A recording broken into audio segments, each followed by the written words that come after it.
मित्राणि नमः संस्कृताय। आइए हम आज वेदांत सार के पाठ को देखते हैं। तो उसके पहले एक सूक्ति आपके सामने प्रस्तुत करती हूँ। न नरेण अवरेण प्रोक्तः एष सुविज्ञेयो बहुधा चिन्त्यमानः। यह पंक्ति कहाँ की है? तो यह पंक्ति है कठोपनिषद की। न नरेण अवरेण प्रोक्तः,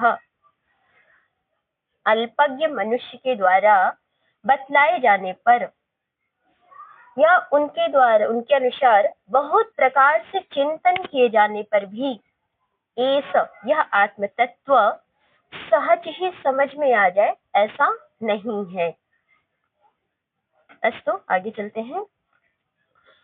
पीछे हमने देखा था वेदांत सार, उसके अनुबंध चतुष्टय को। उसमें 4 अनुबंध आपको बताया गया था: अधिकारी, विषय, संबंध और प्रयोजन।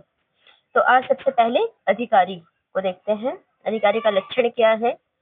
अधिकारी तो विधिवत अधीत वेद वेदांगत्वेन अपाततो अधिगताखिल वेदार्थ अस्मिन् जन्मनि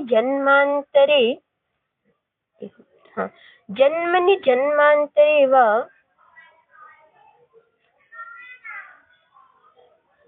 काम निषेध वर्जन पुरस्सरं नित्य नैमित्तिक प्रायश्चित उपासना अनुष्ठानेन निर्गत निखिल कलमसतया नितांत निर्मल श्वान्तः साधन चतुष्टय संपन्नः प्रमाता।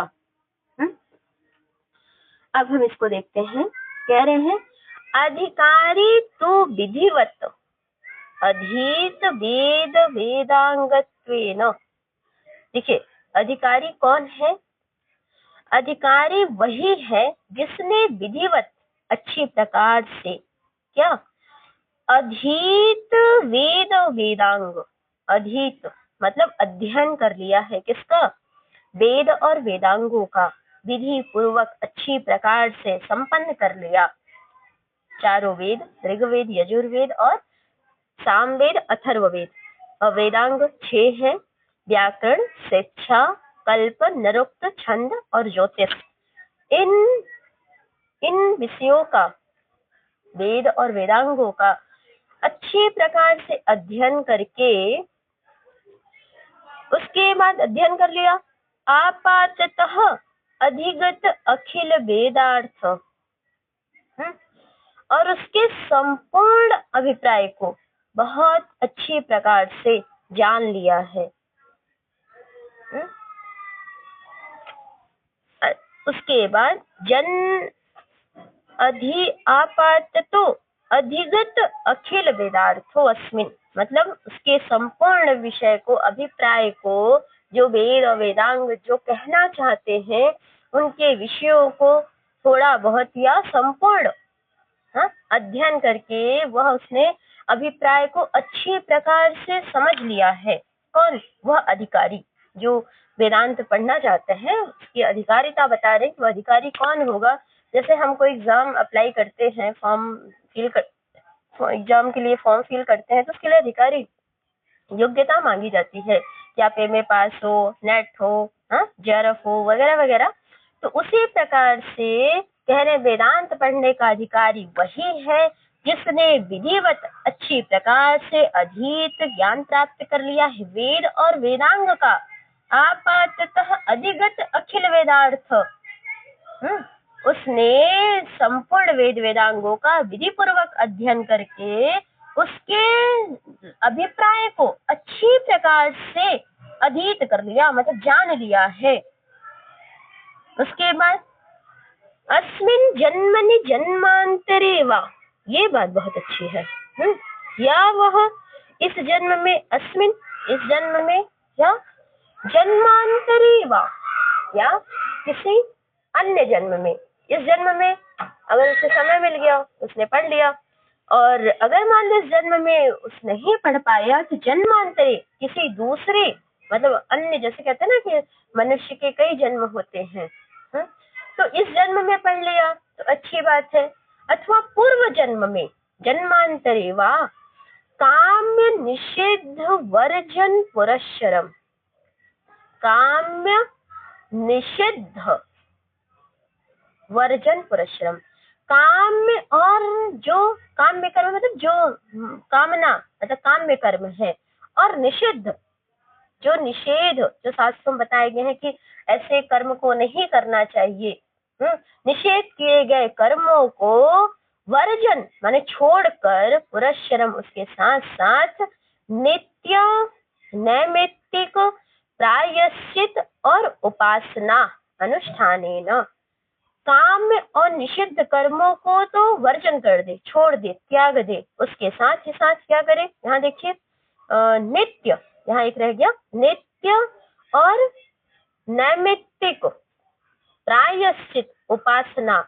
नित्य नैमित्तिक प्रायश्चित और उपासना इनका अनुष्ठान, इनका अनुष्ठान करे मतलब इन कर्मों को करे, नित्य कर्म करे और नैमित्तिक करे, प्रायश्चित करे, उपासना, इन कर्मों को करना है। और किसको छोड़ना है? काम में और निषिद्ध कर्मों को त्याग करना है।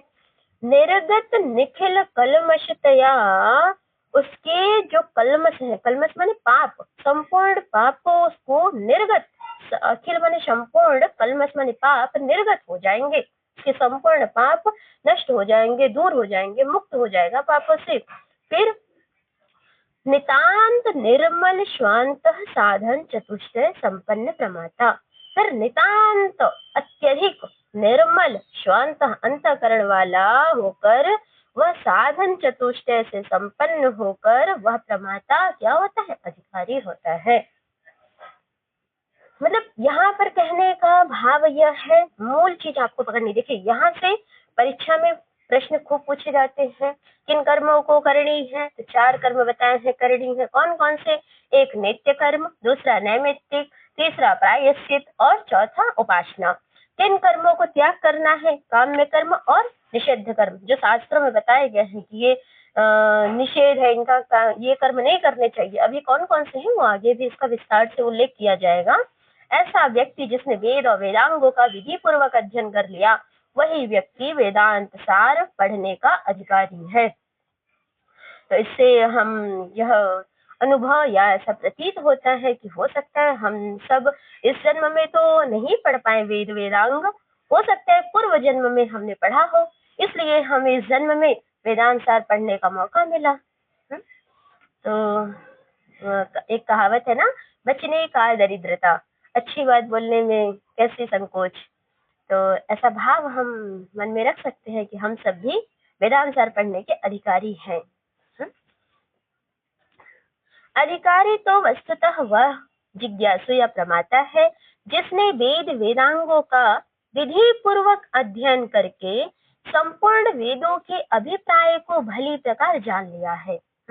इस जन्म में अथवा पूर्व जन्म में कामनाओं को पूर्ण करने वाले काम्य कर्म तथा शास्त्रों द्वारा निषेध किए गए कर्मों को छोड़ने के साथ साथ नित्य नैमित्तिक प्रायश्चित और उपासना कर्मों के अनुष्ठान से संपूर्ण पापों कलमशतया से मुक्त हो गया। अत्यधिक निर्मल अंतःकरण वाला होकर वह क्या होता है? साधन चतुष्टय से संपन्न व्यक्ति ही वेदांत सार का अधिकारी है। आइए अब आगे चलते हैं। तो इसको आप कोशिश करिएगा याद करने का। पूरा लक्षण जो साधन मतलब अनुबंध चतुष्टय है, अनुबंध चतुष्टय के लक्षण यदि आपको याद हो जाते हैं तो बहुत ही अच्छा है। देखिए यहाँ पर एक छोटा सा डायग्राम है, आगे बढ़ेगा क्या? देखिए हाँ बस एक सेकंड, चलिए ऐसे करते हैं, अभी ये छोटा नहीं हो रहा है इससे ना, ऐसे में आपको दिखा देंगे। देखिए वेदांत सार पढ़ने का अधिकारी कौन है? अस्मिन जन्मनि जन्मांतरे वा, इस निर्मल शांत वाला हो जाए, साधन चतुष्टय संपन्न है और विधि पूर्वक वेद वेदांगों का अध्ययन कर लिया, काम में और निषिद्ध कर्मों का परित्याग कर दे, और जो वेदोक्त कर्मों का संपादन है, वेद ने जिन कर्मों का संपादन किया है कि ये करणी कर्म है, वो कौन कौन से हैं? नित्य कर्म कौन कौन से? संध्या बंदन आदि। प्रायश्चित कर्म, नित्य कर्म, नैमित्तिक कर्म, जात कर्म आदि, प्रायश्चित, चांद्रायणादि उपासना, सगुण ब्रह्म का चिंतन, और फिर यहाँ साधन चतुष्टय, नित्यानित्य वस्तु विवेक, यह मुत्रार्थ फल भोग विराग, अभी आगे भी आएगा ये। नित्य कौन है? ब्रह्म है। अनित्य कौन है? ये संपूर्ण जगत। ब्रह्म सत्यम जगत मिथ्या, जीवो ब्रह्मो न परः। तो ब्रह्म ही एकमात्र सत्य है, नित्य है, और यह संपूर्ण जगत क्या है? एक दृश्यमान जगत अनित्य है। जो हमें दिखाई दे रहा है यह अनित्य है। मोमेच्छा मतलब मुमुक्षु मतलब मोक्ष की इच्छा रखना, ऐसा भाव। फिर है देखिए यहाँ पर, यह लौकिक या पारलौकिक फलों के प्रति विरक्ति, मतलब कोई बहुत आसक्ति ना हो कि हमें यह मिल जाए वो मिल जाए, ऐसी भाव ना हो। और फिर समाधि, ये देखिए समाधि में आते हैं शम दम उपरति तितिक्षा समाधान, शम दम उपरति तितिक्षा समाधान, समाधि और श्रद्धा। अच्छा, शम दम उपरति तितिक्षा समाधान श्रद्धा। तो ये समाधान को यहाँ पे समाधि कह दिए हैं। ये क्या है? साधन चतुष्टय है। इसको हम आगे देखेंगे। आइए अब आगे चलते हैं। यहाँ पर देखिए वही जो आपको दो प्रकार के कर्म को त्यागने के लिए बताया गया कि काम में निषिद्ध कर्मों को त्यागना है, और जो 4 कर्म है उनको करनी है, शास्त्र में बताए गए हैं। अब उन्हीं का यहाँ पर विस्तार से उल्लेख किया जा रहा है। काम्यानि स्वर्गादिष्ट साधनानि ज्योतिष्टोमादिनि। काम्यानि, काम्य कर्म जो है, काम्यानि वो स्वर्गादिष्ट साधनानि ज्योतिष्टोमादिनि। स्वर्ग आदि, स्वर्ग आदि, यहाँ पर देखिए स्वर्ग आदि की कामना की, काम्यानि स्वर्ग आदि की कामना है। जो व्यक्ति चाहता है कि हमें स्वर्ग की प्राप्ति हो जाए, तो उसके लिए साधन क्या है? साधनानि, उसका साधन क्या है? ज्योतिष्टोम याग। ज्योतिष्टोम याग करेगा तो व्यक्ति को क्या प्राप्त होगा? स्वर्ग, स्वर्ग की प्राप्ति हो जाएगी। तो यहाँ पर कह रहे हैं कि ज्योतिष्टोमादि याग करो और फिर स्वर्ग की प्राप्ति हो जाए, ये काम्य कर्म है। फिर निषिद्ध कर्म क्या है? निषिद्धानि नरकादिष्ट साधनानि ब्राह्मण हननादिनि। निषिद्ध कर्म, नरक, नरकादिष्ट साधनानि मतलब नरक आदि अनिष्ट के जो साधन स्वरूप है, जैसे ब्राह्मण हनन आदि, ये क्या है? ब्राह्मण हनन आदि नहीं, ये निषिद्ध कर्म है। मतलब ये निषेध किया गया कि निषेधानी, मतलब ये इन कर्मों का निषेध किया गया है। मतलब नरक आदि के जो अनिष्ट है ये ये प्राप्त होते हैं अगर निषिद्ध कर्म किया गया। तो इसीलिए कह रहे हैं कि निषिद्ध कर्मों को हमें नहीं करना चाहिए, जिससे हम नरक आदि जो अनिष्ट साधन है, ब्राह्मण हनन आदि, ये निषेध किया गया। तो अगर यदि हम निषिद्ध कर्मों को नहीं करेंगे तो यह कर्म के जो फल है वह हमें प्राप्त नहीं होंगे। इसलिए व्यक्ति को ऐसे कार्य नहीं करना चाहिए जिससे उसे नरक की प्राप्ति हो। ऐसे इसलिए इन कर्मों का मना किया गया कि ऐसे शास्त्र विरुद्ध कर्म को हमें नहीं करना चाहिए। हमें झूठ नहीं बोलना चाहिए, हमें किसी को सताना नहीं चाहिए, हमारी वजह से कोई परेशान ना हो, इन सभी चीजों का हमें ध्यान रखना चाहिए। आगे देखिए, फिर कह रहे हैं नित्यान्य करणे प्रत्यवाय साधनानि संध्या वंदनादिनी। देखिए कितना बढ़िया है कि हमें नित्यानि मतलब ऐसे कर्म है जिनका कुछ कर्म ऐसे होते हैं, देखिए जिन कर्मों को करने से हमें कोई विशेष फल की तो प्राप्ति नहीं होती, लेकिन यदि हम उन कर्मों को नहीं करेंगे तो हमें दुख अवश्य मिलता है। उसी वही है जैसे संध्या वंदन आदि, मतलब ये नित्य कर्म है। हमें संध्या वंदन आदि में जैसे हमें सुबह और शाम को संध्या वंदन करनी चाहिए। अपने जो नित्य कर्म में सभी आ गए, हमें स्नान वगैरह, भोजन का निर्माण जो भी है। अगर आप थोड़ी सी कल्पना कीजिए, यदि जो नित्य कर्म है उसमें भोजन निर्माण की बात कही गई है, यदि हम भोजन निर्माण नहीं करेंगे तो इससे क्या होगा? हम बीमार पड़ेंगे। और यदि हम इन कर्मों को करते हैं प्रतिदिन, अपना नियम बना लिए कि हमें ये कार्य करने हैं, नित्य कर रहे हैं, तो इन कर्मों को करने से हमें एक प्रकार की संतुष्टि मिलती है कि हमने ये कार्य कर लिया। हमें अध्ययन प्रतिदिन करना है, तो हमने ये बना लिया अपना रूल कि हमें 1 घंटे 2 घंटे प्रतिदिन अध्ययन करना है, तो हम अध्ययन करते हैं तो हमें मानसिक शांति की प्राप्ति होती है। उसी प्रकार से ये नित्य कर्म है, संध्या वंदनानि आदि, इन कर्मों को हमें अवश्य करना चाहिए। इन कर्मों को करने से हमें क्या होती है, मतलब एक प्रकार की संतुष्टि की प्राप्ति होती है। नैमित्तिकानि पुत्र जन्माद्यनुबंधिनी जातिष्ट्यादिनी। अब देखिए, मतलब ये नैमित्तिक कर्म क्या है, नैमित्तिक कर्म वो कहलाते हैं,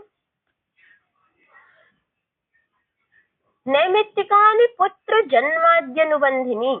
हाँ, पुत्र जन्म के अवसर पर, हाँ, पुत्र के जन्म के अवसर पर जो किए गए कर्म है, जातिष्ट्यादिनी, जातिष्टि यज्ञ आदि नैमित्तिक कर्म कहलाते हैं। किसी किसी चीज को प्राप्त करने के लिए, ये चीज हमें प्राप्त करना है तो इसे अवश्य, इस कर्म को अवश्य करना पड़ेगा। जैसे हमें नौकरी लेनी है तो हमें अवश्य पढ़ना पड़ेगा। इसी प्रकार से पुत्र आदि की प्राप्ति, मतलब पुत्र आदि की हमें अवश्य प्राप्त करना है, तो ऐसे नैमित्तिक कर्म जो कहलाते हैं वो जातिष्ठि आदि यज्ञ, मतलब जो जातिष्टि यज्ञ जो किए जाते हैं वो पुत्र को निमित्त मानकर कि इस यज्ञ को करने से पुत्र की प्राप्ति होगी, तो यह एक नैमित्तिक कर्म है। फिर आगे देखिए, प्रायश्चित्तानि पापक्षय साधनानि चांद्रायणादीनि। चांद्रायणादीनि, पाप के प्रक्षालन हेतु, मतलब पाप हमारे नष्ट हो जाए, उन पापों को नष्ट किए जाने वाले जो कर्म है, मतलब अगर यदि कोई जाने अनजाने में पाप हो गया तो उन पाप को नष्ट करने के लिए कौन सा व्रत का विधान किया गया है, चांद्रायण व्रत। ये चांद्रायण व्रत को कहते हैं प्रायश्चित कर्म। मतलब यदि किसी व्यक्ति से जाने अनजाने में कोई पाप हो गया तो उसके लिए शास्त्रों ने विधान किया कि यदि आप चांद्रायण का जो व्रत है, चांद्रायणादिनी, चांद्रायण का यदि आप व्रत कर लेते हैं तो आपको उन जो निषिद्ध या जो मतलब प्राय जो पाप हो गए हैं और वह पाप आपके नष्ट हो जाएंगे, उस पाप का भागी नहीं होना पड़ेगा। तो पापों से छुटकारा प्राप्त करने के लिए जो हमारे शास्त्रों ने है चांद्रायण व्रत आदि प्रायश्चित कर्मों का विधान किया है। उपासनानि सगुण ब्रह्म विषय मानस व्यापार रूपाणि शांडिल्य विद्यादीनि। उपासनानि, मन को स्थिर करने के लिए सगुण ब्रह्म जो है, उस सगुण ब्रह्म को मानसिक व्यापार रूप में, मानसिक व्यापार रूप शांडिल्य विद्यादीनि उपासना कर्म है। मतलब मन को स्थिर करने के लिए से हमारे सांसारिक विषयों में हमारे मन भटकते रहते हैं, तो उन मन को अपने जो आराध्य देव है उस सगुण ब्रह्म को चिंतन करने से ऐसा होता है कि हमारी मानसिक स्थिर जो मानसिक स्थिति है वो स्थिर हो जाती है। तो जब मानसिक स्थिति हमारी स्थिर हो जाती है तो उसी को कहते हैं उपासना कर्म। हम अपने आराध्य देव के सामने बैठकर हमने ओम का जप कर लिया या उनकी पूजा आराधना कर ली, तो जो आराध्य देव का हमने चिंतन किया सांसारिक विषयों से हटाकर थोड़ी देर के लिए, तो वह चिंतन जो है वह चिंतन ही हमारे मन को स्थिर करता है। इसी को कहते हैं उपासना कर्म। एतेषां नित्यादीनां बुद्धिशुद्धि परम प्रयोजनम उपासनानां तु चित्तैकाग्रम। चित्तैकाग्रम, देखिए यहीं पर रुकते हैं। देखिए कह रहे हैं एतेषां नित्यादीनां, ये सभी जो नित्यादि, नित्यादि कहें उसमें नित्य, नैमित्तिक, प्रायश्चित और उपासना, इन कर्मों को करने का मुख्य प्रयोजन, मुख्य प्रयोजन क्या है, वह है बुद्धि की शुद्धि। ये सत्य है। सच में अगर हम नित्य कर्म, नैमित्तिक कर्म, प्रायश्चित और उपासना कर्मों को करते हैं तो इनका मुख्य प्रयोजन क्या है, बुद्धि की शुद्धि। और परम प्रयोजनम, परम प्रयोजनम उपासनानां तु चित्त एकाग्रम। जबकि इन्हीं नित्य, नैमित्तिक, प्रायश्चित और उपासना कर्मों का क्या है, परम प्रयोजन, मुख्य प्रयोजन क्या है, चित्त की एकाग्रता, चित्त एकाग्रम। देखिए यहाँ से प्रश्न आता है कि नित्यादि कर्मों का, जो नित्य नैमित्तिक आदि कर्म है, इनका मुख्य प्रयोजन क्या है, बुद्धि की शुद्धि। और उसी प्रकार से उपासना कर्मों का। अच्छा, यहाँ पर देखिए नित्य नित्य आदि कर्मों। हाँ, तो नित्य आदि कर्मों, यहाँ से आपको एक बार फिर से बताती हूँ, यहाँ ध्यान रखिए। अभी मैंने कहा 4 कर्म आएंगे, 4 नहीं, नित्य, नैमित्तिक और प्रायश्चित। इन कर्मों का मुख्य प्रयोजन है बुद्धि की शुद्धि, और जो अंतिम प्रयोजन है उपासना कर्म, उसका मुख्य प्रयोजन है चित्त की एकाग्रता। इसे ध्यान रखिएगा। फिर कह रहे हैं तमेतम् आत्मानं वेदानुवचनेन ब्राह्मणा विदिशन्ति यज्ञेन इत्यादि श्रुते। ऐसा मतलब वेद आदि जो वचन है उनके द्वारा भी कहा गया है कि उस आत्मा की, उस जो आत्मा और ब्राह्मण लोग वेदों में प्रतिपादित वचनों एवं यज्ञ द्वारा जानने की इच्छा करते हैं। कहने का भाव है कि यह कहते हैं कि जो आत्म तत्व को ब्रह्मवेत्ता एवं जिज्ञासु जो वेदों में प्रतिपादित सिद्धांत है उनके द्वारा क्या करते हैं, अध्ययन मनन चिंतन आदि करके उन विषयों को अच्छी प्रकार से जानने की इच्छा करते हैं। वेदानुवचनेन, वेद के वचनों के द्वारा उस ब्रह्म तत्व या आत्म तत्व को जानने की अंदर उनकी जिज्ञासा होती है और उन्हें जानने का प्रयास करते हैं। इत्यादि श्रुति, ऐसा श्रुति में कहा गया है। फिर देखिए एक पंक्ति और आगे आती है कि तब तपसा कल्मषम हन्ति इत्यादि स्मृतिश्च। यह बात तो श्रुति में कहा गया उपनिषद आदि में, अब यह स्मृति में कहा जा रहा है कि तपसा कल्मषम हन्ति। यह मनु की पंक्ति है कि तप का आचरण करने से, तप करने से, तपस्या करने से व्यक्ति के कल्मश, जो व्यक्ति के पाप है वह नष्ट हो जाते हैं। तपसा कल्मषम हन्ति, तपस्या के द्वारा संपूर्ण पाप क्या हो जाते हैं, नष्ट हो जाते हैं। नित्य नैमित्तिक प्रायश्चित उपासना, तो नित्य नैमित्तिक प्रायश्चित उपासना नाम तो अवांतर फलम पितृलोक सत्यलोक प्राप्ति। कर्मणा पितृलोकः विद्या देवलोकः इत्यादि श्रुते। अब यहाँ पर कह रहे हैं कि नित्य नैमित्तिक प्रायश्चित और उपासना कर्मों का जो है तो अवांतर फलम, अवांतर माने गौण, गौण फल तो पितृलोक और सत्यलोक की प्राप्ति है। मतलब यहाँ पर सेम उसी प्रकार से जैसे वहां पर आपको बताया गया कि नित्य नैमित्तिक और प्रायश्चित कर्मों का मुख्य प्रयोजन बुद्धि की शुद्धि और उपासना कर्मों का परम प्रयोजन चित्त की एकाग्रता, उसी प्रकार से यहाँ कह रहे हैं कि नित्य नैमित्तिक और प्रायश्चित इन कर्मों का गौण प्रयोजन है पितृलोक की प्राप्ति और उपासना कर्मों का गौण प्रयोजन है सत्यलोक की प्राप्ति। कर्मणा पितृलोको विद्या देवलोकः। ऐसा उपनिषदकार कहते हैं कि कर्मणा मतलब व्यक्ति के कर्म के द्वारा पितृलोक की प्राप्ति और विद्या के द्वारा देवलोक को प्राप्त करता है या देवलोक की प्राप्ति होती है। तो इन लोकों की प्राप्ति से साधक क्या करता है, अपनी आत्मिक उन्नति कर लेता है। तो यहाँ पर देखिए प्रश्न कैसे पूछे जाते हैं, जैसे आपको दे दिया जाएगा कि काम्यानि कर्म कौन कौन से आते हैं, ज्योतिषोम आदि काम्य कर्म है और वह कैसे स्वर्ग आदि साधन, स्वर्ग आदि के साधन है। तो इसी प्रकार से प्रश्न पूछ लेंगे और ये प्रश्न खूब यहाँ पूछा जाता है कि नित्य नैमित्तिक और प्रायश्चित कर्मों का जो मुख्य प्रयोजन है वह क्या है, बुद्धि की शुद्धि, और उपासना कर्मों का मुख्य प्रयोजन क्या है, चित्त की एकाग्रता।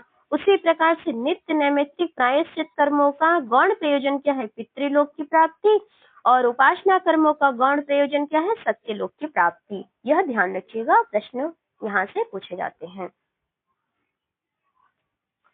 देखिए यहाँ पर थोड़ा सा हम देख लेते हैं। स्वर्ग आदि कामनाओं के साधन स्वरूप ज्योतिषोम याग आदि काम्य कर्म है। नरक आदि अनिष्ट के साधन रूप ब्राह्मण हनन आदि निषिद्ध कर्म है। जिनके न करने पर भविष्य में दुख की संभावना हो, संध्या वंदन आदि नित्य कर्म है। पुत्र जन्म के अवसर पर किए जाने वाले ज्योतिषोम यज्ञ आदि नैमित्तिक कर्म हैं।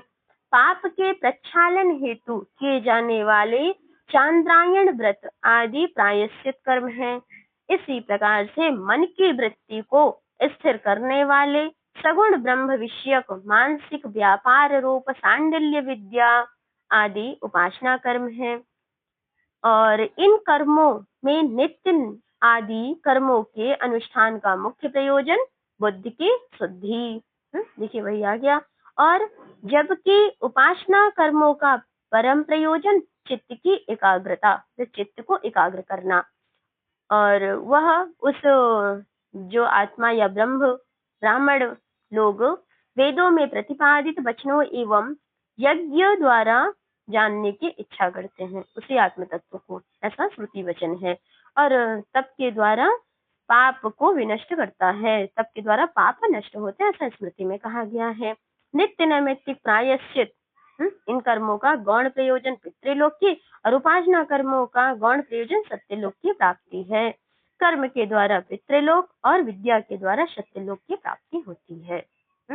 तो अस्तु मित्रों, आज के लिए इतना ही, फिर हम आगे के पाठ को देखेंगे। धन्यवाद।